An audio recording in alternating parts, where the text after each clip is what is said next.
पश्चिम बंगाल की राजनीति में बड़ा उलटफेर होने का दावा किया जा रहा है, जहां भारतीय जनता पार्टी ने ममता बनर्जी की अगुवाई वाली तृणमूल कांग्रेस को मात देकर सत्ता पर कब्जा जमा लिया है। इस जीत ने न सिर्फ बंगाल की सियासत को हिला दिया है, बल्कि अब सबसे बड़ा सवाल खड़ा कर दिया है, आखिर राज्य की कमान किसके हाथ में जाएगी। दिल्ली से लेकर कोलकाता तक सत्ता के गलियारों में बस एक ही चर्चा है, बीजेपी का अगला मुख्यमंत्री कौन।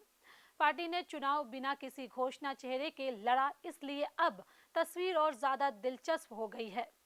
बाहर के राजनीतिक विश्लेषक और अंदर खाने के नेता अलग अलग नाम उछाल रहे हैं, लेकिन आधिकारिक तौर पर अब तक चुप्पी साधी गई है। सबसे ज्यादा चर्चा जिस नाम की हो रही है वह है शुवेंदु अधिकारी। वजह भी साफ है, उन्होंने सीधे ममता बनर्जी को उनके मजबूत गढ़ में चुनौती देकर हराया। भवानीपुर जैसे सीट जिसे दीदी का किला माना जाता था, वहां जीत दर्ज करना मामूली बात नहीं है। इससे पहले भी नंदीग्राम में वह ममता को शिकस्त दे चुके हैं। लगातार 2 बार ऐसे बड़े चेहरे को हराना उन्हें सीएम रेस में सबसे आगे खड़ा करता है। लेकिन बीजेपी के अंदर समीकरण सिर्फ जीत से तय नहीं होते, संगठन, विचारधारा और संतुलन तीनों का खेल चलता है। इसी वजह से सामयिक भ्रष्टाचार्य का नाम भी तेजी से उभर रहा है। उन्हें संगठन का मजबूत चेहरा माना जाता है। उन्होंने पार्टी की जड़ें बंगाल में जमाने में बड़ी भूमिका निभाई। आरएसएस से उनका पुराना जुड़ाव और बंगाली समाज में पकड़ उन्हें एक संतुलित उम्मीदवार बनाती है।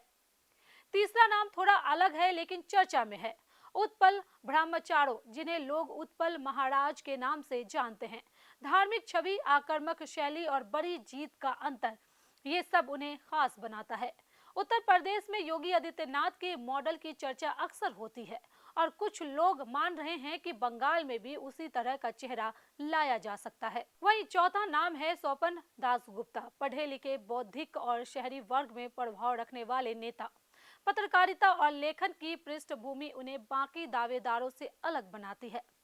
बीजेपी अगर एक सॉफ्ट लेकिन प्रभावी चेहरा चुनना चाहती है तो उनका नाम नजरअंदाज नहीं किया जा सकता।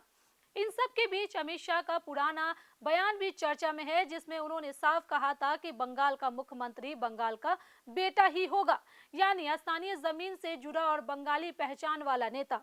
इससे एक बात तय मानी जा रही है कि कोई बाहरी या पैरासूट उम्मीदवार नहीं आने वाला।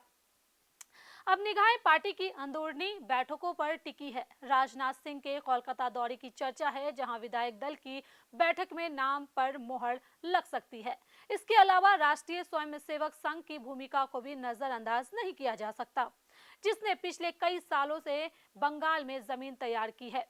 राजनीति का यह मोड़ बेहद दिलचस्प है, क्योंकि बीजेपी अक्सर आखिरी समय में चौंकाने वाले फैसले लेने के लिए जानी जाती है।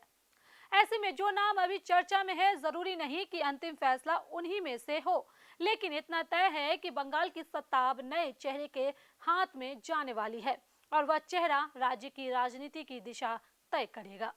तो चलिए फिलहाल इस खबर में बस इतना ही। देश दुनिया के ऐसी राजनीतिक खबरों के लिए बने रहे मंथन टुडे के साथ साथ ही हमारे चैनल को लाइक करें, सब्सक्राइब करें, फॉलो करें और निष्पक्ष पत्रकारिता देखना है तो देखते रहे मंथन टुडे। बहुत बहुत शुक्रिया।